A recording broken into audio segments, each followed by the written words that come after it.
प्रभु यीशु मसीह के अद्भुत और सामर्थ्य नाम में आपको जय मसीह की और प्रेज द लॉर्ड। बाइबल अध्ययन श्रृंखला के तहत तीतुस के नाम पौलुस की पत्री के अंदर है।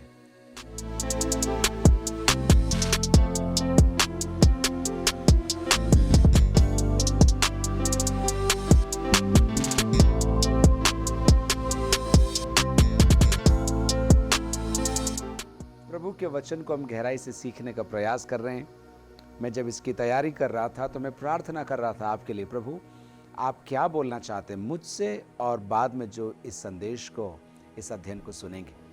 मैं आपको बोलना चाहता हूँ यही संदेश है, इतना ही संदेश है, ऐसा नहीं। मेरी प्रार्थना आपके लिए क्या है मालूम, कि प्रभु जितने संदेश को देखेंगे सुनेंगे उनके अंदर आपके वचन के प्रति प्रेम बढ़ जाए, आपके प्रति प्रेम बढ़ जाए और आपके वचन की गहराइयों को वे लोग समझने लगे। और व्यक्तिगत तौर पर मैं आपको बोल रहा हूँ, अध्ययन करते करते सचमुच प्रभु के प्रेम को समझने के लिए और प्रभु के वचन से प्रेम करने के लिए प्रभु सौभाग्य दे रहा है। तो मैं आपको इस यात्रा के अंदर आमंत्रित करता हूँ, लेकिन सबसे पहले आइए अपन प्रार्थना करें। परमपिता परमेश्वर, हम आपका धन्यवाद देते हैं, आपने वचन को हमें दिया ताकि हम जीवन आपकी इच्छा के अनुसार चला सकें। जीवन और भक्ति से संबंधित सारी बातें इसके अंदर हैं और प्रभु हम यही प्रार्थना करते हैं, जब हम अध्याय दर अध्याय आपके वचन का अध्ययन करते हैं, आप हमारे अंदर एक बड़ा डिपॉजिट डालेंगे जो आने वाले दिनों के अंदर आपकी ही महिमा का कारण होगा। प्रभु यीशु मसीह के अद्भुत और सामर्थ्य नाम में मांगते हैं, आमीन और आमीन। तो चलिए अपन शुरू करते हैं। तीतुस को लिखी हुई पत्री उसके पहले अध्याय की पहली आयत अपन पढ़ेंगे। पौलुस की ओर से, जो परमेश्वर का दास और यीशु मसीह का प्रेरित है, परमेश्वर के चुने हुए लोगों के विश्वास। यहीं मैं रुक जाता हूं।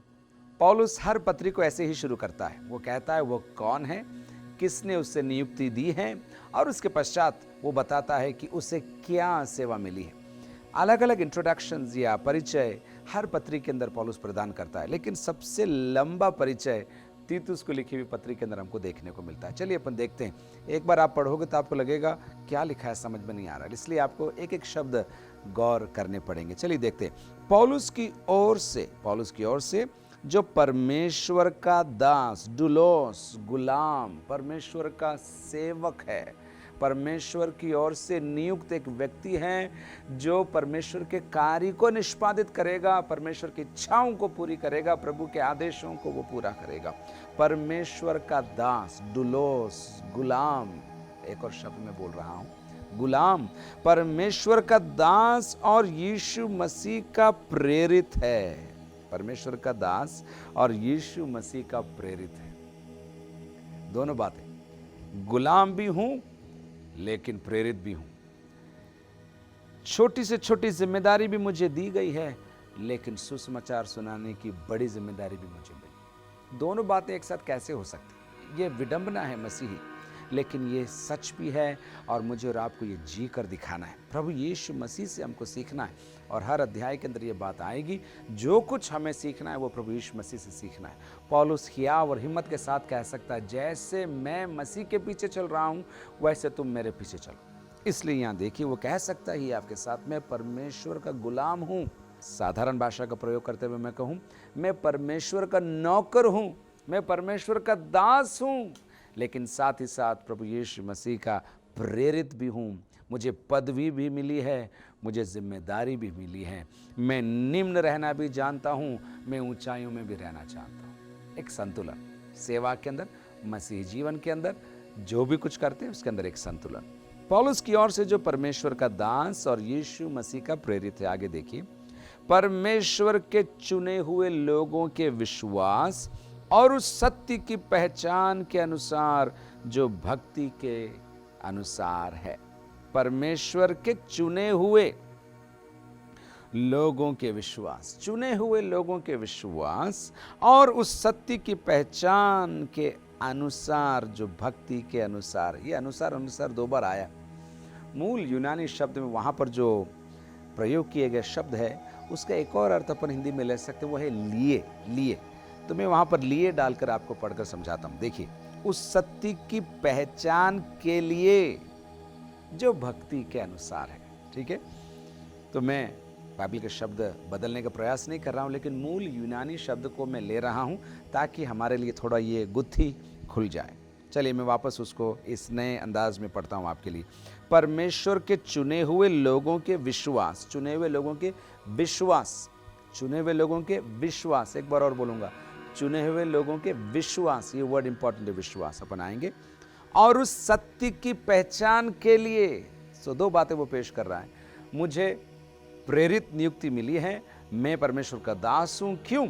चुने हुए लोगों के विश्वास और उस सत्य की पहचान या सत्य की ज्ञान या सत्य को पहचानने के लिए जो भक्ति के अनुसार है, गॉडलीनेस के अनुसार। ये शब्द जो भक्ति है, पहला तीमुथियुस में भी बार बार आया, दूसरा तीमुथियुस में भी बार बार आया, और अब तीतुस के अंदर भी कई बार आएगा। क्या है? परमेश्वर को ग्रहण योग्य जीवन शैली, परमेश्वर जैसा करेगा वैसे। फिलिप्पी 2:5 मुझे याद आ रहा है, जहाँ पर लिखा है, पौलुस याद दिलाता है, जैसा मसीह यीशु का स्वभाव था वैसा ही तुम्हारा भी होने पाए। तो पौलुस कह रहा है, लिख रहा है तीतुस को, आगे वो आएगा, वो तो बस अभी इंट्रोडक्शन कर ही रहा है, किसको लिख रहा है उसका नाम तो नीचे आएगा। चलिए, दो बातों के लिए, परमेश्वर का दास और यीशु मसीह का प्रेरित हूं, ताकि चुने हुए लोगों के विश्वास और सत्य की पहचान के लिए जो भक्ति के अनुसार है। दूसरी आयत, चलिए, उस अनंत जीवन की आशा पर जिसकी प्रतिज्ञा परमेश्वर ने, जो झूठ नहीं बोल सकता, सनातन से की है। अब एक और शब्द वो लेकर आ रहा है, कॉम्प्लिकेटेड। जब मैं इसका अध्ययन कर रहा था, मैं सोच रहा था, प्रभु इतनी गहराई के साथ तूने पौलुस से लिखवाया, इतनी खूबसूरती के साथ, इतने मर्म इसके अंदर छिपे हुए हैं। पवित्र आत्मा तेरा धन्यवाद कि सरल लगने वाले शब्दों के अंदर भी तू अपने अर्थ को छिपा कर रखता है, जो केवल मनुष्यों के ज्ञान से नहीं, लेकिन ईश्वरीय प्रकाशन से ही प्रकाशमान, प्रकाशित मेरे और आपके दिल के अंदर हो सकते हैं। तो देखिए क्या लिखा है, चुने हुए लोगों के विश्वास और सत्य के पहचान के लिए जो भक्ति के अनुसार है। आगे, उस अनंत जीवन की आशा, आशा, अनंत जीवन की आशा पर जिसकी प्रतिज्ञा परमेश्वर ने, अनंत जीवन की आशा, पहले बोला विश्वास, उसके बाद बोला पहचान या ज्ञान है, विश्वास, पहचान या ज्ञान, और अब उसके बाद आशा। पौलुस के खत के अंदर, न केवल इस पत्री के अंदर, लेकिन हर बार वो 3-3 शब्दों को प्रयोग करता है, विश्वास, आशा, प्रेम। ओके, लेकिन यहाँ पर वो प्रेम नहीं लाया, वो ज्ञान लेकर आया, पहचान, नोइंग लेकर आया। तो विश्वास, पहचानना, और अब अनंत जीवन की आशा, जिसकी प्रतिज्ञा परमेश्वर ने, और किसी मनुष्य ने नहीं, परमेश्वर ने की है, जो झूठ नहीं बोल सकता, सनातन से की है। आशा की प्रतिज्ञा परमेश्वर ने की है मेरे प्रियो, सरकार ने नहीं, संस्था ने नहीं, लोग ने नहीं, अनंत आशा की प्रतिज्ञा का देने वाला मेरा और आपका परमेश्वर है। और ये परमेश्वर ने अभी नहीं, कब से ये करी है? अनंत से, अनंत से उसने मेरे लिए और आपके लिए ये प्रतिज्ञा करके रखी। एक बार और मैं उठाकर बताना चाहता हूं, अनंत जीवन की आशा, इसका सारांश मैं आपको देता हूं। अनंत जीवन की आशा परमेश्वर ने हमें प्रतिज्ञा दी है। और ये परमेश्वर का क्या गुण है? ये परमेश्वर झूठ नहीं बोल सकता। और कब दी है? सनातन से दी है। अनंत जीवन की आशा परमेश्वर ने दी है, सनातन से दी है, और ये परमेश्वर झूठ नहीं बोल सकता। लेकिन तीसरी आयत में, पर ठीक समय पर अपने वचन को उस प्रचार के द्वारा प्रकट किया। पर प्रतिज्ञा पहले दे दी सनातन से, लेकिन इन दिनों में मुझे और आप पर प्रकट करी है। और तीतुस को जो लिखता है तब उससे भी कहता है, उसे प्रकट करी है, ठीक समय पर अपने वचन को उस प्रचार के द्वारा प्रकट किया, जो हमारे उद्धारकर्ता परमेश्वर की आज्ञा के अनुसार मुझे सौंपा गया। कॉम्प्लिकेटेड है कि नहीं? लेकिन गहरा है, और हम इसको देखेंगे, सीखेंगे, समझेंगे, ताकि हमारे जीवन में हम आशीषित हो जाने पाए। तो वापस चलो मैं एक साथ और, परमेश्वर का दास, यीशु मसीह का प्रेरित, चुने हुए लोगों के विश्वास और सत्य की पहचान के लिए। ये सत्य की पहचान कैसी है? भक्ति के अनुसार है, भक्तिमय है। अगर अपन कहें सत्य की पहचान के लिए जो भक्तिमय है, और उस अनंत जीवन की आशा पर जिसके विषय में परमेश्वर ने जो सनातन से हमको दी है, और ये परमेश्वर झूठ नहीं बोल सकता, परंतु इन दिनों में प्रचार के द्वारा, सुसमाचार के द्वारा उस प्रतिज्ञा को मुझ तक और आप तक पहुंचाया है। ये उसका इंट्रोडक्शन है।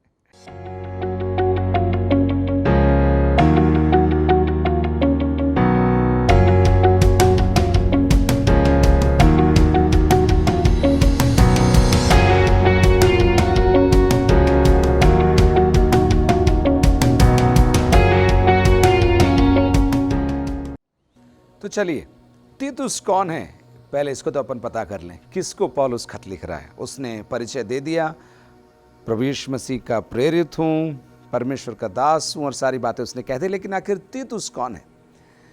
पौलुस का साथी है, हमें मालूम है, लेकिन इसके बारे में सबसे पहला जिक्र हमको गलातियों को लिखी हुई पत्री के अंदर मिलता है, 2 अध्याय उसकी पहली आयत के अंदर। और यहाँ पर पौलुस अन्ताकिया से यरूशलेम जा रहा है, यरूशलेम के प्राचीनों से और कलीसिया के सदस्यों से बात करने के लिए, उनको समझाने के लिए, और फिर बाद में यहाँ से एक पत्र लेकर फिर से अन्ताकिया जाएगा। तो उस टीम के अंदर सबसे पहले तीतुस का नाम हमको देखने को मिलता है। चलिए देखते हैं, गलाती 2:1 में लिखा है, 14 वर्ष के बाद मैं बरनबास के साथ फिर यरूशलेम को गया और तीतुस को भी साथ लेकर गया।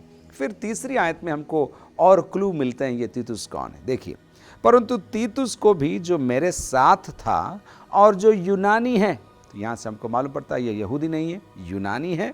आगे देखिए, परंतु तीतुस को भी जो मेरे साथ था और जो यूनानी है, खतना कराने के लिए विवश नहीं किया गया। तो खतना उसने नहीं कराया। आपको मालूम होगा, हमने पहला दिन किया है कि तीमुथियुस का खतना नहीं हुआ था, लेकिन यात्रा के दौरान, ये यात्रा से पहले पौलुस ने उसका खतना करवाया, क्योंकि उसकी माँ यहूदिनी थी, उसके पिता यहूदी नहीं थे। लेकिन यहाँ पर आप देख रहे हैं, ये गैर यहूदी है, यूनानी है, और पौलुस ने इसका खतना नहीं कराया। उसने कहा इसके खतना कराने की ज़रूरत नहीं है, जहाँ ज़रूरत है उसका मैं करवा रहा हूँ, लेकिन तीतुस का खतना मैं नहीं कराऊंगा। स्पष्ट रीति से उसने यहूदियों को जो यरूशलेम में थे उनको उसने बता दिया। तो हमको इतना बैकग्राउंड मिल गया, वो यूनानी है, खतना नहीं हुआ है, पौलुस के साथ अब यरूशलेम आया हुआ है पहली बार, और भी आएगा, वो बाद में अपन देखेंगे। और उसके पश्चात हम देखते हैं यात्राओं में पौलुस के साथ है, और जिम्मेदारी का काम पौलुस तीतुस को सौंपता है, और उन कामों के अंदर कई काम है। एक, खत ले जाकर कुरिन्थ की मंडली को देना, और कुरिन्थ की मंडली को वो ऐसे समय पर खत देता है जाकर जब कुरिन्थ की मंडली पौलुस पर विश्वास नहीं कर पा रही थी। कुछ लोग पौलुस को चुनौती दे रहे थे, कुछ लोग उसके अभिषेक को, उसकी बुलाहट को चुनौती दे रहे थे और उसका मजाक भी उड़ा रहे थे। उस समय पर पौलुस की ओर से खत लेकर ये गया, और जब खत लेकर गया उसके अंदर डांट भी होगी, समझाइश भी होगी। इस इंपॉर्टेंट, इस महत्वपूर्ण खत को लेकर तीतुस कुरिन्थ को जाता है, और जब वो लौटता नहीं है कुछ समय तक, तो पौलुस कहता है मेरा मन विचलित हो गया, मैं शांत हो गया। और दूसरे कुरिन्थियों के अंदर कई बार तीतुस का विवरण, तीतुस का नाम हमें देखने को मिलता है। पौलुस कहता है जब तीतुस नहीं आया तो मैं विचलित हो गया, त्रोआस गया सेवा करने के लिए, मेरे लिए द्वार खुल गया, लेकिन मैंने वहाँ सेवा नहीं करी क्योंकि मैं बेचैन था, तीतुस नहीं आया था, कुरिन्थ की कलीसिया की खबर मुझे नहीं मिली थी। और फिर वो मकीदुनिया चला गया, मकीदुनिया गया, और वहाँ पर आप देखते हैं आयतों के आधार पर, मैं आपके लिए जल्दी बताऊंगा उन आयतों को, लेकिन कुरिन्थ से तीतुस आ गया, अच्छी खबर लेकर आया कि पौलुस की डांट उन्होंने सुन ली, स्वीकार कर ली, सब कुछ ठीक है। जब उसने सुना तो उसको चैन आ गया, और तीतुस से भी गवाही सुनी, उसको चैन मिल गया। और फिर उसने, जो अब हम कहते हैं दूसरा कुरिन्थियों, वो खत, इसके रिस्पॉन्स में, इसके प्रत्युत्तर में दूसरा कुरिन्थियों रूपी खत उसने कुरिन्थ की मंडली के लिए पौलुस ने लिखा। इसके अलावा पौलुस ने तीतुस को यह जिम्मेदारी भी दी कि जाए और धन को इकट्ठा करे, यानी कि उस भेंट को जो वो यरूशलेम लेकर जाना चाहता था, सारी कलीसियाओं की ओर से भेंट एकत्रित करने के पश्चात कुछ लोगों को लेकर पौलुस यरूशलेम जाएगा जहाज यात्रा करते हुए, और वहाँ पर इस भेंट को वो देगा। उस टीम में भी तीतुस है। तो आप देख रहे हैं, पिछली बार जब वो गया था तो यहूदियों का सामना करने के लिए वो गया था, उसके पश्चात यात्राओं में, सेवाओं में है, खत लेकर जा रहा है, और उसके बाद खबर लेकर आ रहा है, फंड रेसिंग के लिए या भेंट इकट्ठी करने के लिए पौलुस तीतुस को भेज रहा है। और फिर पौलुस तीतुस को इसी पत्री के अंदर कहता है, 3 अध्याय के अंदर, मैं आपको आयत लेकर देता हूँ 3 के 12 के अंदर, जब मैं तेरे पास अर्तिमास या तुखिकुस को भेजूं तो मेरे पास निकुपुलिस आने का प्रयत्न करना, क्योंकि मैंने वहीं जाड़ा काटने का निश्चय किया है। तो पौलुस कहता है तू अभी क्रेते में है, मैं कुछ लोगों को भेजूंगा और जब वे लोग आ जाएंगे तू मुझसे मिलने के लिए निकुपुलिस आ जाना। और अन्य आयतों के आधार पर हम देखते हैं शायद उसके पश्चात वहाँ से वो दलमातिया को चला गया और उसके बाद हमें विवरण नहीं है तीतुस के बारे में। तो आप देख रहे हैं पौलुस की ओर से भेजा जाने वाला, नियुक्त किया जाने वाला एक विश्वास योग्य दास है, सेवक है, पौलुस के साथ चलता है, उसकी आज्ञा को मानता है, कठिन चुनौतियों को लेता है और प्रभु की इच्छा को और अपने भेजने वाले प्रभु के दास की इच्छा को भी पूरी करता है, ये तीतुस। ठीक है, तो आप पूछेंगे कहाँ कहाँ ये सारी बातें लिखी। चलिए मैं आपको जल्दी जल्दी इन आयतों को बता ही देता हूँ। गलाती 2 का 1 और 3 तो अपन ने पढ़ ही लिया। उसके अलावा अपन देखते हैं 2 कुरिन्थी उसका 2 अध्याय, उसकी 13 आयत देखिए। 2 कुरिन्थी 2 अध्याय और इसके 13 आयत में, जब मैं मसीह का सुसमाचार सुनाने को त्रोआस आया और प्रभु ने मेरे लिए एक द्वार खोल दिया था, 13 आयत, तो मेरे मन में चैन नहीं मिला, इसलिए कि मैंने अपने भाई तीतुस को नहीं पाया, इसलिए उनसे विदा होकर मैं मकिदुनिया को चला गया। 7वें अध्याय में आइए, 7 का 6 देखिए। अपन ट्रेस कर रहे हैं तीतुस का नाम कहाँ कहाँ किस किस प्रसंग में आया है, तो आपको इसका कैरेक्टर, ये कौन है, इसने क्या किया, सब कुछ आपको समझ में आएगा। 7 का 6 देखिए। तो भी दीनों को शांति देने वाले परमेश्वर ने तीतुस के आने से हमको शांति दी। मैंने उसे कोरिन्थ भेजा था, मुझे चिंता हो रही थी ये लोग मुझे स्वीकार करेंगे कि नहीं करेंगे, मेरी बात मानेंगे कि नहीं मानेंगे, लेकिन जब तीतुस आया, तुमसे खबर लेकर आया, तो अभी दीनों को शांति देने वाले परमेश्वर ने तीतुस के आने से हमको शांति दी। उसके बाद 13 और 14 में भी तीतुस का नाम आया। चलिए अपन देखते हैं। इसलिए हमें शांति मिली, हमारी इस शांति के साथ तीतुस के आनंद के कारण और भी आनंद हुआ, क्योंकि उसका जी तुम सब के कारण हरा भरा हो गया। तीतुस कह रहा था कुरिन्थ के लोगों ने मुझे अच्छी तरह स्वीकार किया, मेरा जी हरा भरा हो गया। ये सब सुनकर पौलुस कहता है मैं अति आनंदित हो गया। तो ये तो कुरिन्थ के मंडली से लौटने के पश्चात का विवरण। एक और आयत मैं आपको देता हूँ, 12वां अध्याय देखिए, 2 कुरिन्थी 12 उसके 18 में, मैंने तीतुस को समझाकर उसके साथ उस भाई को भेजा, तो क्या तीतुस ने छल करके तुमसे कुछ लिया? क्या हम एक ही आत्मा के चलाए न चले? क्या एक ही लीक पर न चले? तो पौलुस कह रहा है मैंने तीतुस को फिर से तुम्हारे पास भेजा, इस बार मैंने तुम्हारे पास भेंट इकट्ठा करने के लिए भेजा, लेकिन छल से नहीं भेजा, मैंने सफाई के साथ भेजा, उद्देश्य के साथ भेजा, ताकि तुम्हारी भेंट को लेकर हम यरूशलेम के विश्वासियों तक पहुंचा सकें। ओके, अब कुरिन्थ के कनेक्शन के अलावा भी और भी आयतें हैं, मैं आपको दिखाता हूं। 2 तिमोथी 4 का 10 देखें। क्योंकि देमास ने संसार को प्रिय जानकर मुझे छोड़ दिया है और थिस्सलुनीके को चला गया है, क्रेस्केंस गलातिया को और तीतुस दलमातिया को चला गया है। मैंने एक चीज़ पहले नहीं बोली, थिमुथियुस को पौलुस ने एफेसुस के अंदर रखा कि सब कुछ व्यवस्थित करे, और तीतुस को क्रेते नामक टापू पर, क्रेते पर उसको नियुक्त किया ताकि वहां पर सेवा वो कर सके। ठीक है, कंफ्यूज तो नहीं हुए आप लोग? एक बार और बोलूं, थोड़ा और पीछे से चलूं ताकि आप क्लियर हो जाएंगे। पौलुस अपने रोमी कारागृह के अंदर था, 2 साल भाड़े के घर पर था, वहाँ से वो रिहा हो गया। रिहा होने के पश्चात सेवा के लिए फिर निकला है और जाते जाते क्रेते में तीतुस को नियुक्त करता है, एफेसुस में थिमुथियुस को नियुक्त करता है। ठीक है, तो मैं आशा करता हूँ तीतुस के विषय में आपको कुछ बातें समझ में आई। पौलुस के साथ रहता है, पौलुस की आज्ञा मानता है, उसके लिए जोखिम उठाता है और जो कुछ वो कहता है उसको पूरा करता है। तीतुस के नाम, मैं 4 आयत में हूँ, तीतुस के नाम जो विश्वास की सहभागिता के विचार से मेरा सच्चा पुत्र है। अब देखिए, अब शुरू कर रहा है पौलुस, तीतुस को बातें देगा, समझाएगा और क्या कुछ उसको क्रेते में करना है उसके विषय में सिखाएगा। परमेश्वर पिता और हमारे उद्धारकर्ता मसीह यीशु की ओर से तुझे अनुग्रह और शांति मिलती रहे। इस बार दया नहीं बोला, पिछली बार जब उसने तीमुथियुस को लिखा था तब वहां पर दया शब्द उसने जोड़ा था, लेकिन यहां पर परमेश्वर पिता और हमारे उद्धारकर्ता मसीह यीशु की ओर से तुझे अनुग्रह और शांति मिलती रहे, अनुग्रह और शांति मिलती रहे। इसी पत्री के अंदर पौलुस तीतुस को लिखते समय एक शब्द का इस्तेमाल करेगा, उद्धारकर्ता। कुछ आयतों में वो परमेश्वर उद्धारकर्ता कहेगा, कुछ आयतों में वो यीशु मसीह उद्धारकर्ता कहेगा। दोनों अलग नहीं है, लेकिन उन परमेश्वर और प्रभु यीशु मसीह की समानता को, दर्जे की समानता को दर्शाने के लिए पौलुस जानबूझकर इस एक्सचेंज को वो करेगा। कुछ जगह पर वो कहेगा उद्धारकर्ता मसीह यीशु, कुछ जगहों पर वो कहेगा उद्धारकर्ता परमेश्वर। मैं आपको एक उदाहरण दूं।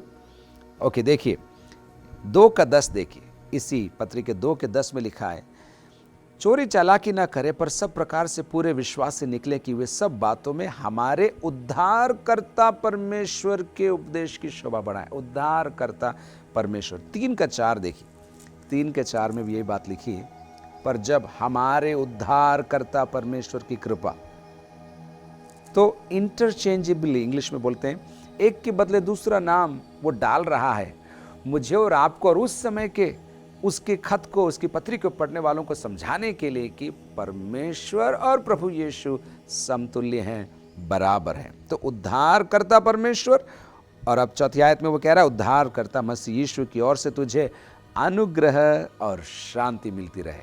अनुग्रह और शांति के विषय में बोलना नहीं चाहता, अन्य जगहों पर मैंने आपको सिखाया है। अनुग्रह और शांति, मेरे साथ बोलिए, अनुग्रह और शांति। एक बार और, अनुग्रह और शांति हम पर बहुतायत से होती रहने पाए। चलिए अब विषय वस्तु पर अपन आते हैं।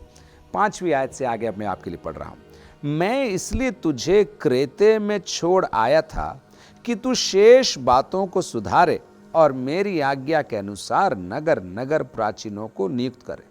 प्रेरितों के काम के अंतिम अध्याय के अंदर पौलुस कारागृह के अंदर है, भाड़े के घर के अंदर, जो कि उसका कारागृह भी है, वहां पर है। और उसके पश्चात प्रेरितों के काम हमें नहीं बताता कि पौलुस के साथ क्या हुआ, लेकिन हम ये अनुमान लगा रहे हैं और ऐतिहासिक पुस्तकों से संकलित कर रहे हैं कि वहां से छूटने के पश्चात, ठीक है, उस कारागृह से, उस भाड़े के घर से छूटने के पश्चात वो निकला है सेवा करने के लिए, और सेवा करते करते अब क्रेते आया है। और क्रेते में अब वो किसको छोड़ रहा है? तीतुस को।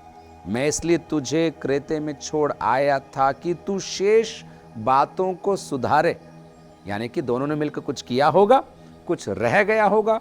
पौलुस आगे जा रहा है, शायद तीमुथियुस को एफेसुस में रखने उसको जाना है, और वह कह रहा है कि तू शेष बातों को सुधारे, लेकिन साथ ही साथ एक और बात, और मेरी आज्ञा के अनुसार जो मैंने कहा है, जैसे मैंने कहा है, दोनों बातें, जो मैंने कहा है, जैसे मैंने कहा है, तू नगर नगर प्राचीनों को नियुक्त करे। कलीसिया के अध्यक्षों को, पासबानों को, हाउस चर्च हैं क्या, होम चर्च हैं क्या, कितने लोग थे मंडली में, हमारे पास उसकी जानकारी नहीं, लेकिन अलग अलग झुंडों के ऊपर तू प्राचीनों की नियुक्ति करे इसलिए, और जो बाकी काम रह गया था, जो मैंने शुरू किया, मैंने तेरे हाथ में सौंप दिया कि ये दोनों काम तू करे, प्राचीनों की नियुक्ति और जो काम रह गया था उसको तू पूरा करे। चलिए आगे देखते हैं। ये अध्यक्ष किस प्रकार के होने चाहिए, क्या उनका चरित्र होना चाहिए, क्या उनका स्वभाव होना चाहिए, उनकी क्वालिटीज़ क्या होने चाहिए। तीमुथियुस को भी जब पौलुस ने खत लिखा था, ये सारे गुणों का वर्णन वहाँ पर भी किया था, और जिन अवगुणों से उन्हें बचना था उसका भी वर्णन किया था, लेकिन यहाँ पर एक सारांश हमको मिलता है। चलिए देखते हैं। जो निर्दोष और एक ही पत्नी के पति हों, जिनके बच्चे विश्वासी हों, और उनमें लुचपन और निरंकुशता का दोष न हो, क्योंकि अध्यक्ष को परमेश्वर का भंडारी होने के कारण निर्दोष होना चाहिए, न हठी, न क्रोधी, न पियक्कड़, न मारपीट करने वाला, और न नीच कमाई का लोभी हो, पर अतिथि सत्कार करने वाला, भलाई का चाहने वाला, संयमी, न्यायी, पवित्र और जितेंद्रिय हो। बड़ी लिस्ट है। पौलुस कहता है तीतुस से, ऐसों को नियुक्त कर जो घर में उचित व्यवहार करते हैं, जिनके बच्चे उचित व्यवहार करते हैं, और न केवल घर में लेकिन मन के अंदर, उनके अंदर के अंदर वो खराई रखते हैं, और इसलिए वो सूची पेश कर रहा है। मैं एक बार और पढ़ूंगा तो आपको समझ में आएगा। तो घर के अंदर उनकी व्यवस्था अच्छी होनी चाहिए, उनके बच्चे खराई से चलने चाहिए, और उतना ही नहीं, उनके मन के अंदर भी वे प्रभु को प्रसन्न करने वाले गुण रखने वाले होने चाहिए। मैं एक बार और पढ़ूं आपके लिए।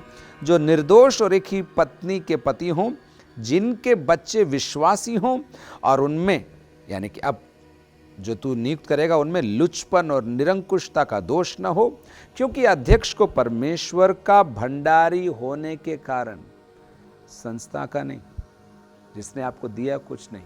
कितनी बड़ी बात है। मान लीजिए आपको किसी ने कुछ धन दिया और आपको बोला उसको संभाल के रखना। यहां पर पौलुस कह रहा तीतुस से, लोग जो तुझे देते हैं वो लोग नहीं, परमेश्वर तुझे देता है। परमेश्वर तुझे देता है। कुछ दिन पहले मुझे एक डायरी मिली और ये कहानी कई बार मैं कह चुका हूं। उस डायरी के अंदर एक हिसाब किताब लिखा था और वो ऐतिहासिक हिसाब किताब है। कहानी इस प्रकार है, उस समय मैं विदेश में था और किसी ने मुझे वहाँ के 500 रुपये दिए और बोला कि ये आपके और आपकी टीम के खर्चे के लिए है। मैं बहुत खुश हो गया। सबको मैंने आशीषित कर दिया। खाना पीना जहाँ भी गए सब खुश हो जाओ, क्योंकि प्रभु ने प्रबंध कर दिया। उस हिसाब से अपन चले। 3, 4, 5 दिन निकल गए। 5 दिन के पश्चात जिसने मुझे वो पैसा दिया था, उन्होंने मुझसे कहा हिसाब लाओ। मैंने बोला क्या हिसाब? आपने तो मेरे हाथ में दे दिया था और आपने बोला था ये आपके लिए है और आपकी टीम के लिए खर्च कर लेना आप। उस समय आपने मेरे से थोड़ी ना बोला कि आप मुझे हिसाब देना। लेकिन वो छोड़ा नहीं उन्होंने बोला आप हिसाब लाओ। मेरे पास हिसाब नहीं था। बहुत ही कम व्यक्तिगत तौर पर मैंने खर्च किया था, लेकिन सब टीम पर खर्च किया। लेकिन हिसाब नहीं होने के कारण मैं उनको हिसाब नहीं दे पाया। एक बहुत बड़ी सीख वहाँ पर मैंने सीखी, जो प्रभु ने मुझे सिखाई। यही बात पौलुस तीतुस से कहता है, क्योंकि अध्यक्ष को परमेश्वर का भंडारी होने के कारण निर्दोष होना चाहिए। न हठी, न क्रोधी, न पियक्कड़, न मारपीट करने वाला, न नीच कमाई का लोभी, पर अतिथि सत्कार करने वाला, भलाई का चाहने वाला, संयमी, न्यायी, पवित्र, जितेंद्रिय और वो विश्वास योग्य। ये बहुत महत्वपूर्ण आयत, नवी आयत देखिए। और वह विश्वास योग्य वचन पर जो धर्मोपदेश के अनुसार है स्थिर रहे, कि खरी शिक्षा से उपदेश दे सके और विरोधियों का मुंह भी बंद कर सके। इतने सारे गुण तो होने ही चाहिए। उसके घर के अंदर भी अच्छे गुण होने चाहिए, व्यक्तिगत जीवन में उसके अंदर गुण होने चाहिए। लेकिन नवी आयत में पौलुस तीतुस से कहता है और हमसे कहता है, विश्वास योग्य वचन पर जो धर्म उपदेश के अनुसार है, जो विश्वास योग्य वचन पर स्थिर रहे, कि खरी शिक्षा से उपदेश दे सके। खुद को स्थिर रहना है और खरी शिक्षा देना है, और विरोधियों का मुंह भी बंद कर सके। 3 बातें, खुद स्थिर रहेगा, खरी शिक्षा देगा और विरोधियों का मुंह बंद करेगा। कई बार हम खुद स्थिर नहीं रह पाते, दूसरों को सिखाना चाहते हैं। ऐसा कुछ भी हम दूसरों को न सिखाएं जो हम खुद ना करते हों। पौलुस कह रहा है, विश्वास योग्य वचन पर स्थिर रहे, कि खरी शिक्षा से उपदेश दे सके और विरोधियों का मुंह भी बंद कर सके। चलिए 10वीं आयत में क्या लिखा है अपन देखते हैं। क्योंकि बहुत से लोग निरंकुश, बकवादी और धोखा देने वाले हैं, विशेष करके खतना वालों में से।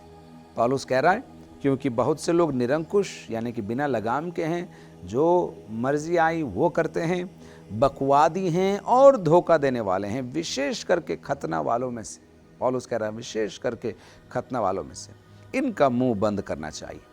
और फिर और भी उनके अवगुणों के बारे में पौलुस बता रहा है। देखिए, ये लोग नीच कमाई के लिए अनुचित बातें सिखाकर घर के घर बिगाड़ देते हैं। नीच कमाई के लिए, मैं रुक ही जाता हूं आपके लिए। नीच कमाई के लिए अनुचित बातें सिखाकर ये लोग घर के घर बिगाड़ देते हैं। कुछ भी सिखा देंगे ताकि उस घर के अंदर उनको एक प्रवेश मिल जाए और वहां से कुछ भेंट उन्हें मिल जाए। ऐसा लग रहा है तो अभी की बात हो रही है। कुछ भी सिखाएंगे, जो उनको सुनना है वो सुन लेंगे, जो दुआ करवानी है वो करवा लेंगे। हाल में एक जन ने मेरे को बोला, पादरी साहब आप प्रार्थना करो। मैंने बोला क्या विषय है आपकी प्रार्थना का? बोलने लगे, मेरा एक शत्रु है, वो खाट पे पड़ जाए, उसको लकवा हो जाए, आप प्रार्थना करो। नहीं, प्रार्थना नहीं कर सकते ऐसे। लेकिन यहाँ लिखा है घर के घर वे लोग बिगाड़ देते हैं। क्यों? नीच कमाई के लिए। और अब देखिए 12वीं आयत में, उन्हीं में से एक जन ने, जो उन्हीं का भविष्यद्वक्ता है, उन्हीं में यानी कि क्रेतेवासियों की बात हो रही है, उन्हीं में से, क्रेतेवासियों में से उनके भविष्यद्वक्ताओं ने एक बात क्रेतेवासियों के लिए कही है। और अब पौलुस वहां पर प्रचलित कुछ बातों को लेकर उनके सामने रख रहा है। उन्हीं में से एक जन यानी कि क्रेतेवासियों में से एक जन ने, जो उन्हीं का भविष्यद्वक्ता है, मंडली की बात नहीं हो रही, आम क्रेतेवासियों की बात हो रही है, कहा है क्रेते लोग सदा झूठे, दुष्ट पशु और आलसी पेटू होते हैं। कभी कभी कुछ जगह के लिए, कुछ समुदाय के लिए लोग मजाकी अंदाज में बोलते हैं, या फिर उनको देखते ही उनके मन में ये विचार आते हैं, ये तो ऐसा ही है, ये कभी सुधर नहीं सकता, अरे ये लोग तो ऐसे ही हैं। और कुछ कुछ ये भावनाएं पौलुस रखते हुए नहीं, लेकिन उनके भविष्यद्वक्ताओं को कोट कर कर वो कह रहा है, तुम्हारे लोग ही तुम्हारे विषय में क्या कहते हैं मैं तुमको बताता हूं। यहां पर एक और बात हम समझ सकते हैं, पौलुस उस समय के सभ्यता को समझता था, उस समय के लेखकों को पढ़ता था, यानी कि चारों तरफ क्या हो रहा है उसको जानकर, उसको समझकर इन पत्रियों को वो लिखता है। तो वो देखिए क्या कह रहा है, उन्हीं में से एक जन ने, जो उन्हीं का भविष्यद्वक्ता है, कहा है क्रेती लोग सदा झूठे। और देखिए वो कोष्टक में है, यानी कि वो एग्जैक्टली ऐसा कैसा यहाँ पर वो प्रोड्यूस कर रहा है, क्रेती लोग सदा झूठे, दुष्ट पशु और आलसी पेटू होते हैं। आलसी पेटू होते हैं, इसकी क्या व्याख्या करें, आप समझ गए होंगे। 13वीं आयत, ये गवाही सच है, इसलिए पौलुस कह रहा है ये सच है, वहां के लोगों के लिए सच है, इसलिए तू उनको चिता, उनको सिखा, उनको रोक। आम पब्लिक के लिए, आम जनता के लिए अगर ये सही है तो ये कलीसिया के लिए सही होना जरूरी नहीं है, इसलिए तू उनको रोक। अगली आयत देखिए, ये गवाही सच है, इसलिए उन्हें कड़ाई से चेतावनी दिया कर कि वे विश्वास में पक्के हो जाएं, विश्वास में पक्के हो जाएं। 3 अध्याय हैं इस पत्री के अंदर, और इस 3 अध्याय के अंदर पौलुस चरित्र के बदलाव के विषय में बात करेगा। वो कहेगा कितना जरूरी है चरित्र का बदलना, कितना जरूरी है भले काम करना, कितना जरूरी है झूठ बोलना छोड़ना, है पशु के समान कामों को न करना कितना जरूरी है, वो आगे हमको सिखाएगा। इसलिए वो कहता है चेतावनी दिया कर कि वे विश्वास में पक्के हो जाएं, ताकि ये जो मुहावरा बोला अभी, कौन सा, क्रेती लोग सदा झूठे, दुष्ट पशु और आलसी पेटू होते हैं, हमारे क्रेते के विश्वासियों पर लागू ना हो। ट्रांसफॉर्मेशन की बात हो रही है, चेंज की बात हो रही है, बदलाव की बात हो रही है। वे विश्वास में पक्के हो जाएं। अब 14वीं आयत में देखिए, और यहूदियों की कथा कहानियों, यहूदियों की कथा कहानियों, पहला थिमुथी में भी आया, दूसरा थिमुथी उसमें भी आया, यानी कि पौलुस के दिनों में अच्छी सेवकाई उसने करी, लेकिन उसने चेतावनी दी थी, मेरे जाने के बाद फाड़ खाने वाले भेड़िए आएंगे। और ऐसा लगता है वे लोग निकल चुके थे, घरों में घुस घुस कर गलत शिक्षाओं को वो लोग दे रहे थे, पुरानी बातों को, जिनका विश्वास से कोई लेना देना नहीं था, उसको डालकर घर के घर बिगाड़ रहे थे। और यहूदियों की कथा कहानियों और उन मनुष्यों की आज्ञाओं पर मन न लगाएं जो सत्य से भटक गए हैं। मनुष्यों की आज्ञाओं पर मन न लगाएं। मैं बहुत देर रुक गया जब इसका अध्ययन कर रहा था। मनुष्यों की आज्ञाओं पर मन न लगाएं, तो इसका मतलब क्या हुआ, परमेश्वर की भी आज्ञाएं हैं और मनुष्यों की भी आज्ञाएं। परमेश्वर कुछ करने को कहता है और मनुष्य क्या करता है, या तो उसमें से घटा देता है या उसमें बढ़ा देता है, हम पर दबाव डालता है, हम पर उन कामों को करने के लिए जोर डालता है जिसके विषय में परमेश्वर ने अपने वचन में नहीं कहा है। उदाहरण के लिए मैं 2-3 आयत आपको देता हूं। यशायाह 29 और उसकी 13 आयत में क्या लिखा है देखिए, प्रभु ने कहा, ये लोग जो मुंह से मेरा आदर करते हुए समीप आते परंतु अपना मन मुझसे दूर रखते हैं, और जो केवल मनुष्यों की आज्ञा सुन सुनकर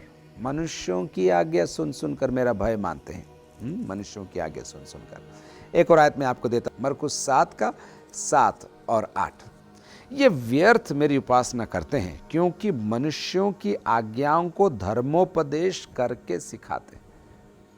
बहुत कैसे बोलूँ मैं, गंभीर मामला है, लेकिन बहुत सटल है। इंग्लिश में बोलते सटल, यानी कि बहुत जल्दी से पहचान नहीं पाओगे ये प्रभु की आज्ञा है या मनुष्यों की आज्ञा है।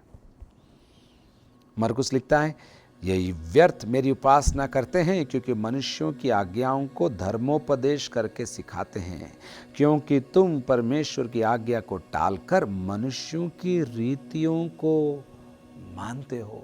मनुष्यों की रीतियों को मानते हो। मरकुस 7 का 7 और 8 मैंने पढ़ा।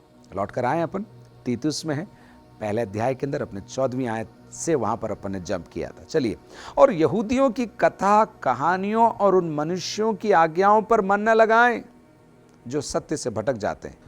15वीं आयत, शुद्ध लोगों के लिए सब वस्तुएं शुद्ध हैं, पर अशुद्ध और अविश्वासियों के लिए कुछ भी शुद्ध नहीं। एक बार और पढ़ूं, शुद्ध लोगों के लिए सब वस्तुएं शुद्ध हैं, पर अशुद्ध और अविश्वासियों के लिए कुछ भी शुद्ध नहीं, वरन उनकी बुद्धि और विवेक दोनों अशुद्ध है। पौलुस कह रहा है जो शुद्ध है उनके लिए सब कुछ शुद्ध है।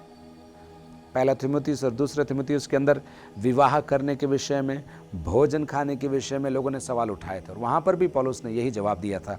अभी वो कह रहा है यहाँ पर, शुद्ध लोगों के लिए सब कुछ शुद्ध है, लेकिन जो शुद्ध नहीं है उनकी बुद्धि और उनका विवेक भी अशुद्ध है। 16वीं आयत, वे कहते हैं कि हम परमेश्वर को जानते हैं, वे कहते हैं हम परमेश्वर को जानते हैं, पर अपने कामों से उसका इनकार करते हैं। वे कहते हैं हम परमेश्वर को जानते हैं, पर अपने कामों से उसका इनकार करते हैं।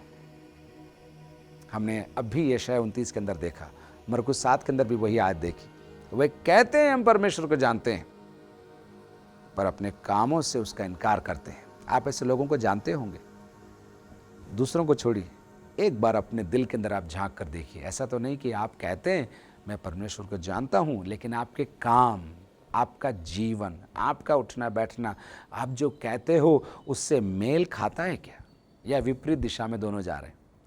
वे कहते हैं परमेश्वर को जानते हैं, पर अपने कामों से उसका इनकार करते हैं, क्योंकि वे घृणित और आज्ञा न मानने वाले हैं और किसी अच्छे काम के योग्य नहीं, किसी अच्छे काम के योग्य नहीं। पौलुस कह रहा है, तीतुस तू सतर्क रहे, क्रेते वासियों को तू सिखा कि क्रेते के लोगों के समान न हो, परंतु वे विश्वास में पक्के हो जाएं, मनुष्य की रीतियों पर नहीं, लेकिन परमेश्वर की आज्ञाओं को परमेश्वर की आज्ञा जानकर उसका पालन करें। और जो अच्छी चीजें हैं, जो शुद्ध हैं, वो सब कुछ शुद्ध हैं, उसकी चिंता न करें, और परमेश्वर से प्राप्त कर कर उन बातों पर मन लगाएं जो खरी शिक्षा से जुड़ी हुई है, खरी शिक्षा से संबंधित हैं। और ऐसा न हो कि वे एक तरफ तो ये कहें कि हम परमेश्वर को जानते हैं, और दूसरी तरफ उनके जीवन से उसके लक्षण या उसके फल न दिखाई दें। कितनी कितनी महत्वपूर्ण बात है। प्रभु के पीछे चलने वालों को एक निर्देश है, प्रभु के पीछे चलने वालों को एक मानो उल्हाना भी इसके अंदर है कि हमारा जीवन और हमारी बातें दोनों मेल खाना चाहिए, हमारा चरित्र और हमारी शिक्षा दोनों साथ साथ चलना चाहिए। हम जो कहते हैं उसे हमें करना है, कोई देखे या ना देखे, प्रभु देखता है, इसलिए इन बातों का होना जरूरी है। प्रभु आपको बहुत बहुत आशीष दे।